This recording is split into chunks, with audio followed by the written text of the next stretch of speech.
I'd like to welcome you all to the 9th edition of Mosaic. We're very pleased to have with us this evening Mahamat Saleh Haroun, who's the director of Daratt, that you're about to see, and this is Keith Shiri, who is the director of Africa in the Pictures, and we'll do a little intro, and then they'll be both back to do a Q&A after the film. I think what my instincts tell me that Haroun might just not want to say too many things before the screening of the film. This is the third film, I think, which Haroun has projected in London. Bye Bye Africa, I believe it was here this evening. There was Abona, and this is one of my best films. I'm not just talking about African cinema, I'm talking about a different type of cinema which makes you think. Last year we presented it to the London Film Festival. You came, and I just enjoyed the colors of the film, the way he manages to bring out the desert light, and it is sometimes very difficult to explain to people when you are just trying to talk about the aesthetics of African cinema and how it takes people like Haroun to bring us this opportunity to have this kind of pleasure. People like myself are very lucky because I watch so many of these kind of things sent to me. But one of the things I like about Daratt, the film we're going to see, is that it has this kind of essence, which is that he paints the film. It makes you start thinking. It's about reconciliation. It's about relationships. It's about politics. It's about social things taking place. But the way he talks, he engages you with the story. That's the most important thing. It's to do with a different way of looking at the cinema.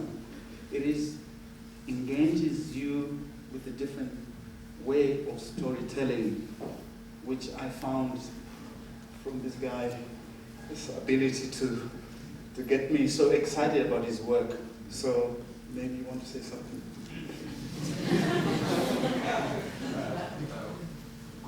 Good evening, not after you.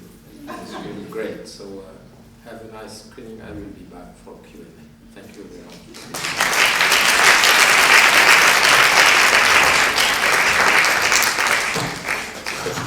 I'm glad that you all are still here, and for me it's good to see Haroun back with Daratt. The first time I met Haroun was with Bye Bye Africa, which I don't know if any of you have seen Bye Bye Africa. The Daratt was programmed for the London Film Festival last year. One of the things I've always tried to do. My name is Keith Shiri, by the way. I'm director of Africa Pictures. I'm nothing to do with what's going on here. I'm just here to support Susie and for these wonderful projections tonight. But just to come to Daratt. Daratt, the first time I saw this film, I felt this is cinema. You can take all the dialogue out of it, the color, the kind of the relationship between a team and finding the killer of the Nasara, and the pace which he uses in this film. For me, it's impressive. It really did impress me. Not only that, but the colors of the desert, the intense light and the way of creating the ambience. I mean, you know, it's a small story. It's a relationship. What you see is kind of maybe a handful of characters, and there's a big story.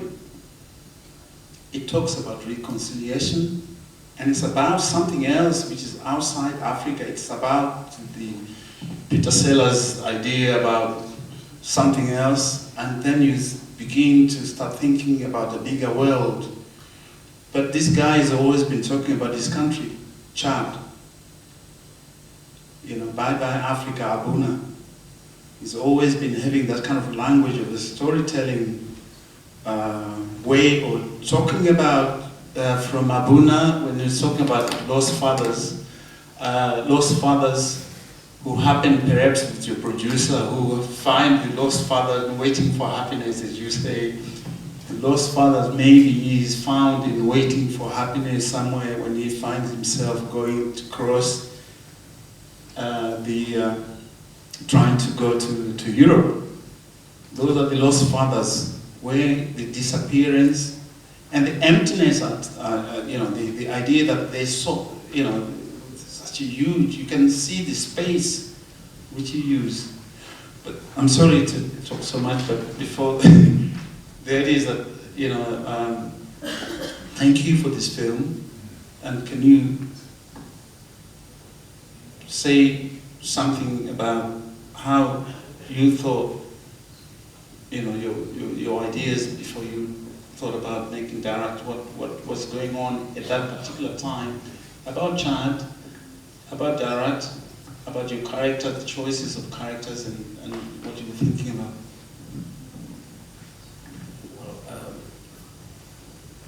Thank you for being here. You know, you talked about Chad, and yeah, there is a kind of, you know, I lost my Chad. That's what I discovered just right now, because you were talking about this country, and I lost my country. That's it. So I tried just to rebuild it by fictions with my movies, but I discovered it just right now. So thank you for opening just this window to me. I have never thought about it like that, you know, and because I think that my destiny should be another thing, you know. If we didn't have this war, this civil war, you know, I have been injured and I had to leave my country. So I think I just want to say that no one, you know, leaves his family and moves to another place if you are not in a kind of tragedy. That's why I left my country, and then I become what I am now, you know. And yeah, so I'm just, you know, bringing my own tragedy from a place to another place, and I'm just trying to maybe find with my cinema, you know, the right space, and the right space where you can just give to people this happiness that I felt when I saw my first movie. It was a Bollywood movie with this really beautiful actress, I don't know whom, you know, and I saw this lady. It was a close-up, and she's facing the camera, and she's smiling, and there was like 1,000 of people, you know, in the cinema theater, and I thought that this smile belongs to me, you know. And I started making movies just to give maybe happiness to you, if it's the case. So that's what I want to do, and I want just to bring that maybe to the Chadian audience. So yeah, I tried just to rebuild something which has been broken when the civil war started, you know. And unfortunately, the reality is now in Ivory Coast, you have the same situation as the beginning in Daratt. because after 3 years of civil war, they killed a lot of people. You know, the country was divided. In the south you have the rebels, in the north, and in the south you have the government. And after 3 years, they said, well, just it's amnesty for everyone. And Charles Blé Goudé, who was one of the patriots, this guy, very xenophobe and etc. And he's now the ambassador of peace of this government. You know, just it's like you kill yourself and then you stop. It's like just being, you know, playing something and then we stop because there is no reason. And I think that it's not the end of the civil war in Ivory Coast. As long as you don't want to reflect about this kind of situation, so you have someone like a team just waiting, you know, his moment. And this is the drama of a lot of us becoming like, you know, a grain of sand or something like that. But what I said before about your connection with the stories, perhaps you can explain. This is a new approach to African filmmaking, that you're much more concerned with the current situation in the continent, that also trying to share and also be more consistent, you know, from, say for instance, with Bye Bye Africa, you were talking about the emptiness, that you don't have cinemas in Africa. Then you have Abuna, you're talking about absent fathers, and you were seeking something else. And then you have Daratt, which is now perhaps something to do with, in response to the civil wars, and again, the absent fathers. You know, there's an absent father, but the absent father, you know, is it part of your, is it going to be, and then perhaps between, because Abdurrahman Sissako is the producer of this film, and he's also going, and I think there's a, maybe I'm wrong, maybe it might be connection with Waiting for Happiness, yeah, with the absent, maybe I recall the kind of like a conversation which I had with you. Absolutely. You say something like perhaps the absent mother, the absent father is found in Waiting for Happiness. Absolutely, yeah. If you have seen these two movies, you know, at the beginning of Abuna, you have the father, you know, just leaving the country, and in Waiting for Happiness, you have man at Nouadhibou, yeah, you know, yeah, waiting and trying to cross, you know, the Mediterranean, yeah, and go to Europe. And I think that the father of in Abuna could be, you know, just at this same place at the end of Africa, you know, and then waiting to cross, you know, and to be. So this is a question of sometimes, you know, this is the magic of cinema. Films can answer, you know, each other. Yeah. And so where do you place Daratt in this space, where these two are, and where is Daratt in that position where you will find there is that? Daratt is this between, after that, you know, after the absent father, it's the emptiness of the reference. If you don't have any reference, so it's difficult to build something. Yeah. Let's call it a generation of the desert. You are just in a desert and you try to build, you know, your own life or your own future, and it's very difficult to do it because you don't have any past. The past is just this father who has been killed, you know, in Daratt. And so you are orphan, and you have just to the future and the present that your grandfather gives to you is just to kill a man, which means that it's not a present and it's not a future. Yeah. So you have to try and to create your own way. Yeah. Yeah. After the father left, so you're alone and you have to build something. And when I talk like that about the movie, it seems that it's my own story, you know. I left Chad and I had just, you know, to try to find my own way with cinema, etc. Being alone in Europe and etc. Didn't ask to be in Europe, and I had to find my own way. Anyway, it's in a symbolic way, it's my own story, maybe. Yeah.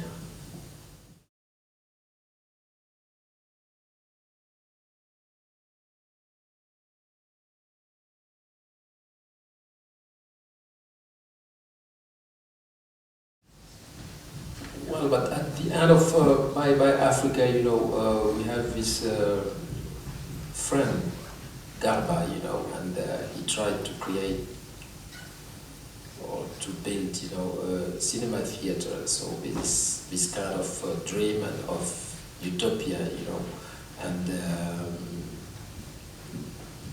I continued to make movies because of this kind of hope at the end of the movie, because I think that if I remember, I said in Bye Bye, at the end of Bye Bye Africa, that I know that I will be back to make another film, etc., etc. And so that's what I'm trying to do, you know.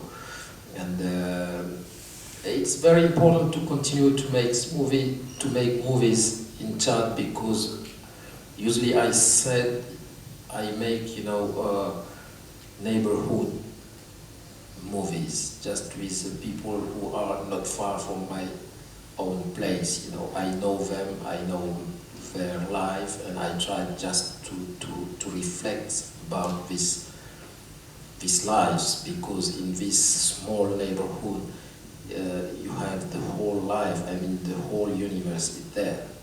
If you want a problem about love, you can find them there, and the approach is different, but if not, we have all the same problems as human beings, and my job consists just to bring, you know, Africa in the humanity. As said my producer, Abderrahman Sissako, sometimes we feel as Africans that we refuse us as a part, you know, of the humanity, and that's what we are trying to do.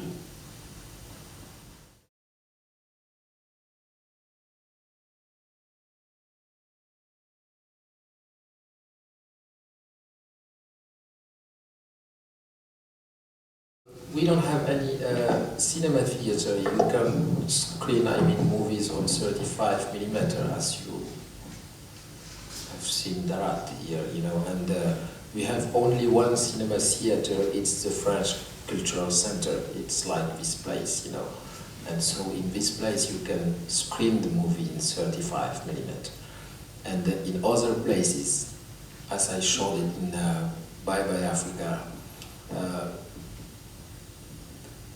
it's places, you know, like called video club, and where you screen movies on VHS or on DVD. It's not sure to screen them everywhere on DVD, because people don't have, you know, DVD readers, so machines, yeah. So you screen your movie on VHS. That's what we do, you know, and I have a staff with me, a young staff, people who work with me for, let's say, 10 years now, and they try to distribute these movies for not a lot of money, you know, but we have these places, but I think that it doesn't give the passion of cinema. If you want to transmit, you know, the passion of cinema, so I think that you have to have a belle image, you know, I mean a pretty picture, and so people can maybe become filmmaker also. But if not, if you have just, you know, a small place, and sometimes video club are just, you know, TV, you know, screen. So I mean, it's not, you cannot give the passion or the love of cinema to someone who see all the movies, you know, just on small screen called TV. Aaron, can you try and explain about the concept, how this whole idea about Daratt came about, this Peter Sellers idea of, because I do understand that the film is going to be shown at the Barbican as part of a group, Yeah, of New Crown at Hope. New Crown at Hope, and just to try and give an idea of people to the audience here how this Daratt is part of that. Well, New Crown Hope is a part of it's a collection, you know, to celebrate the 250 years of Mozart's birthday, I think. Yeah. Mozart's birthday. Yeah, and well, I met Simon Field. You know, he's English and based in London. He was Simon Field used to be the director of the ICA, and then became the director of the Rotterdam Film Festival. And I do remember when he was looking for ideas, you know, that he wanted to make this a project, New Crown Hope, who from Africa would best suited, and then you guys went.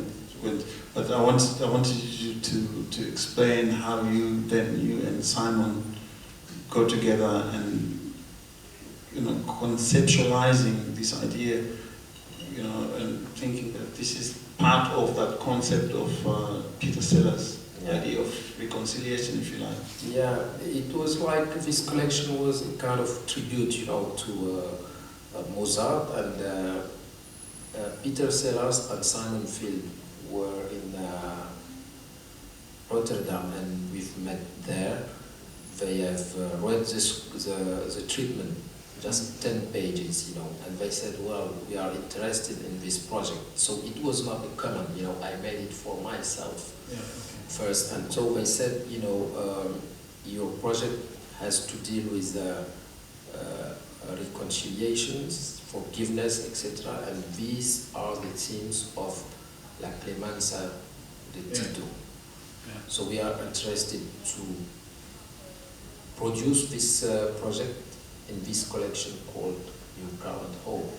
But as Simon Field, Peter Sellers, and Keith Grigris are noble people, you know, they are gentlemen, and no one told me to write, you know, the script in this way or in another. So I wrote the script, and then the only questions that Simon Field asked me was, it looks a little bit different than Abuna. So, and I said, yeah, you know, I'm just trying to reinvent something, you know, in my work, and that was it, you know. On the 10 pages, they decided to put the money, and we signed the contract on 10 pages.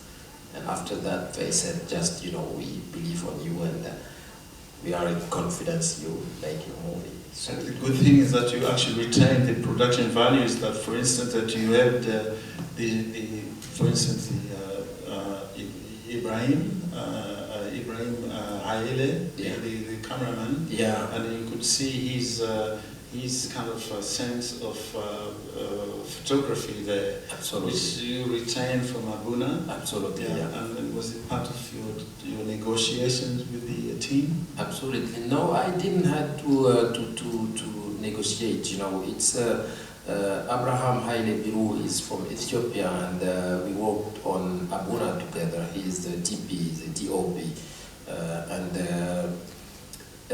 I think that, you know, light is a question of memory. I'm sure that I'm not born in London, and so the light of October at 6 o'clock in London, I don't know it. If I have to light somewhere this light of London at 6 o'clock in October, my memory doesn't know this part. And if you're not, in a way, if not, I don't want to say if you're not African, but if you don't know really a location, so it's a little bit difficult to give, you know, this memory, because light or creating a light is just a question of recreating your own memory of this light. And so Abraham is from a desertic country, you know, from Ethiopia, and we have the own landscape, and he could give me what I'm talking, what I'm asking for. And we made, I mean, and every time with Abuna we won, you know, the best picture in FESPACO, which is the best, you know, the great film festival in Africa, and then with Daratt again, you know, because there was, and I think that he's really very brilliant. There is no one to just equal Abraham in Africa, I don't know. Yeah. That's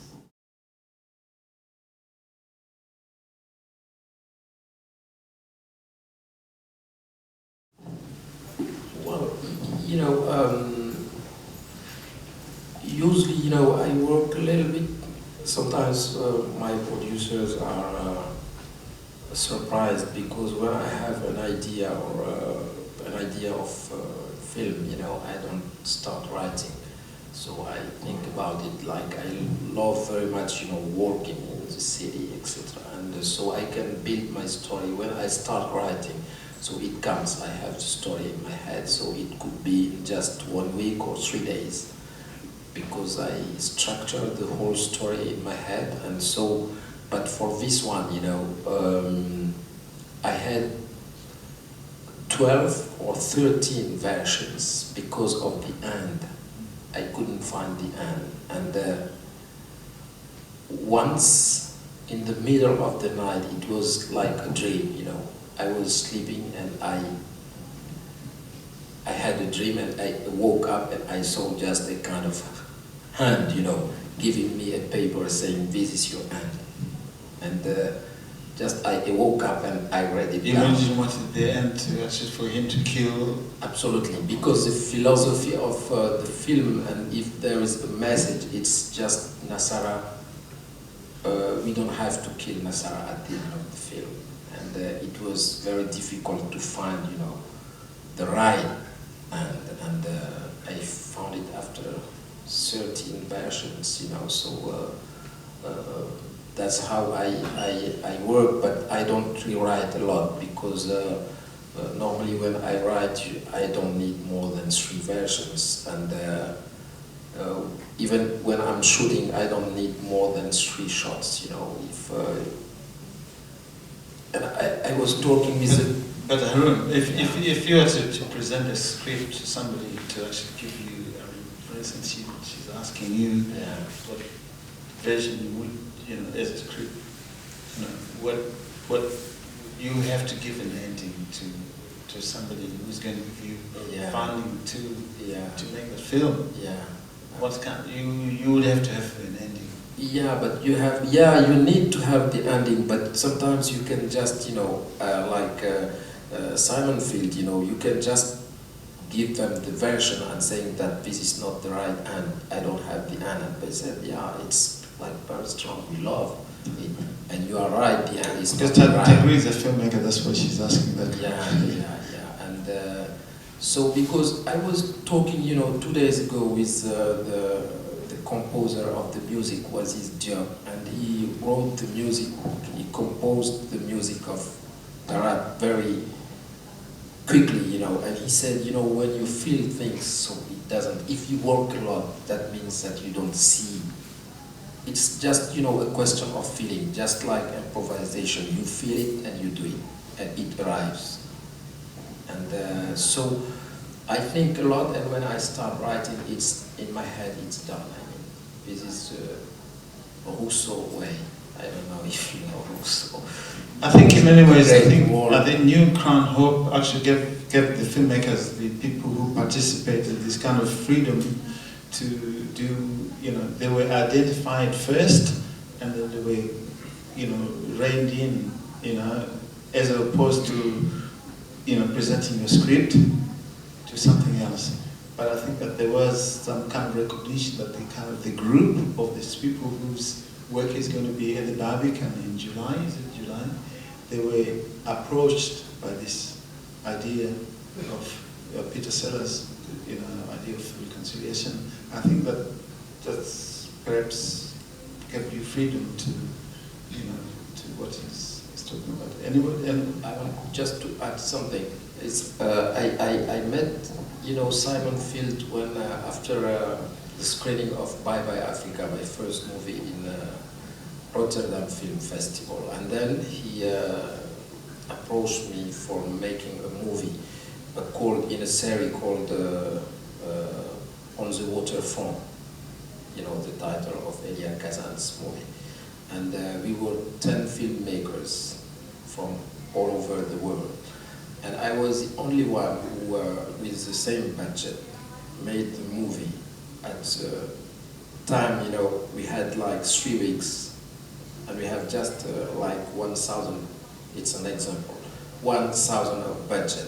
And I came back, I did it, and they were happy.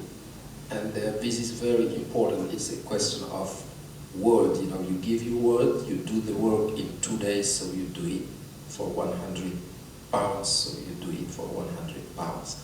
And this part of the contract, made by me was a strong thank you to Simon, because we were 10 from Argentina, from China, from USA, etc. And the only guy who came back, made the movie, and didn't ask for more money was me. And he said, this guy is great, because he brought us, and I think that you need sometimes just, if you have, it's a question of cooking. I like cooking. If you have a sausage and an egg, you can just do something with that. You cannot, wait for I don't know, champagne or red wine or etc. So, yeah, this is my philosophy.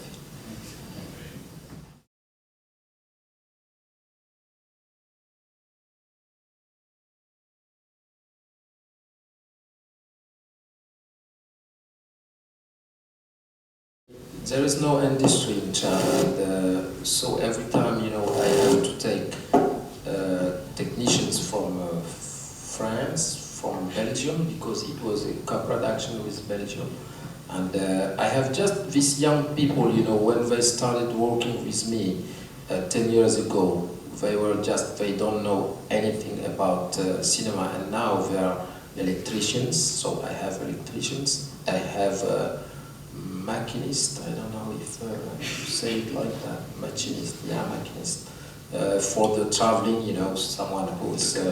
yeah, great, yeah. And I have a young lady, she learned to make, makeup, so now I don't need to take a lady for the makeup from France, from Paris, or from everywhere. I have someone for the costumes, and but we don't have any industry, we don't have any school, so we have only the passion sometimes, and we want to tell stories without learning cinema, so and without having professional actors, because the 2 actors in Daratt are not professional at all. But the good thing is just you try things, and then you how can I say that? And you bring your work somewhere, and then you have someone who can discover it.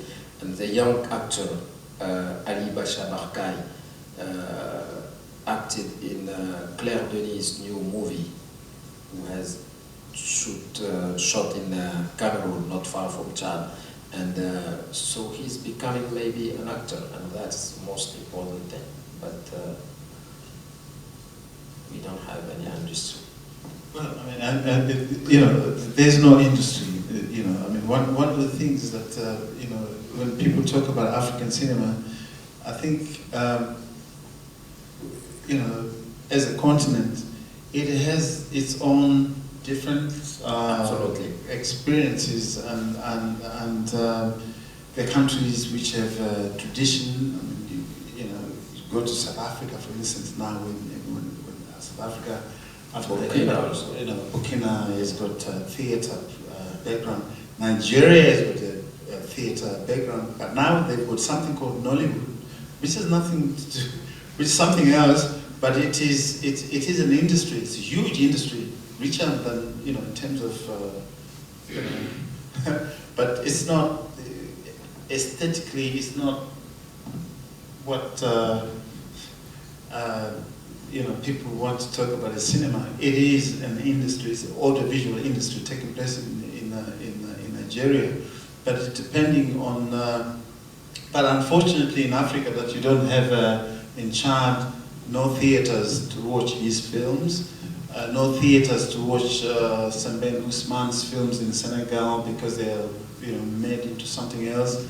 And no, you know, whatever is very little left in other countries tend into something else. There is no that kind of culture of cinema in most countries in Africa because there's no product they consume which is left over from here. Like everyone knows about Terminator 2. Everyone knows who, you know, some countries in Africa are trying to think about. Talk about who showed JR, they know, they want to know. This is kind of like for people who are in another generation, but all these kind of things, B-movies, consumption, Africa has always been receiving these kind of you know, images. But I think that what you find from what is, you know, people like Haroun and Haroun are trying to do is produce another image, which is part of that kind of cinema which is in sync with the realities, not only about the content but the whole world, that way we all kind of benefit out of, to see how it's nothing to do with who are you making this film for. You're a filmmaker, you're a writer, you're a musician, you play music, you've got a guitar, somebody makes you, or you've got a voice, sing. If you've got your talent to do something, you're saying for that space, wherever it goes, and it goes beyond that, and that's fine. But the questions which always burden a lot of African filmmakers is, why are your films not shown in your... And they have to spend most of their time trying to talk on behalf of their governments.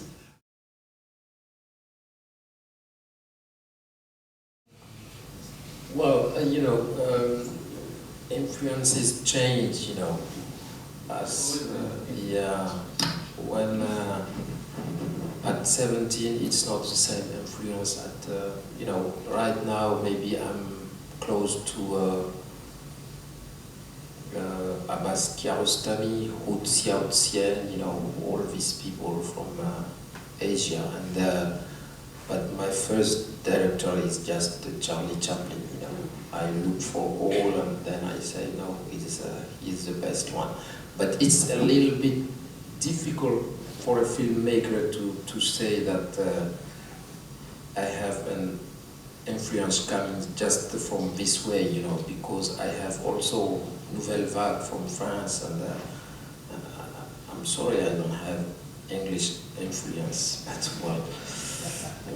This is my way, and you have also neorealism, you know, Italian neorealism. So